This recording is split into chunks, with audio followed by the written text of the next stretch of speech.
Je, unafahamu kwa nini unafanya huduma? Je, unafahamu msingi wa utumishi wetu katika Agano Jipya? Je, umeshajiuliza kazi ya kanisa na kwa nini tunatumika kanisani? Zipo sababu kuu mbili tu alizozisema Bwana Yesu, na ndio msingi wa utumishi wetu katika kanisa na Agano Jipya.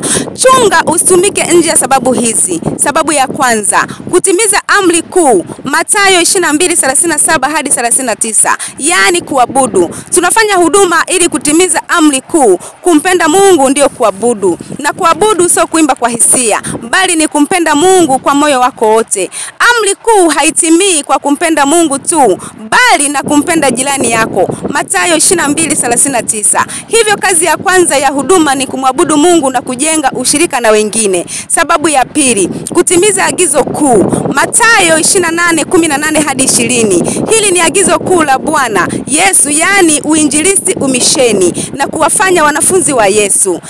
Kiufupi ni kuzitangaza habari za Yesu ziletazo msamaha wa dhambi na kuurithi uzima wa milele. Hivyo fahamu leo, kazi kuu ya huduma ni kutimiza amri kuu, kulitimiza agano agizo kuu. Usitumike nje ya agizo na amri kuu, maana nje ya hapo hakuna utumishi. Ulikuwa na mimi Maria Nchama kutoka Kitalamanka, Msoma, wilaya ya Butiama. Hii ni Biblia Kidigitali inayoongozwa na Anili.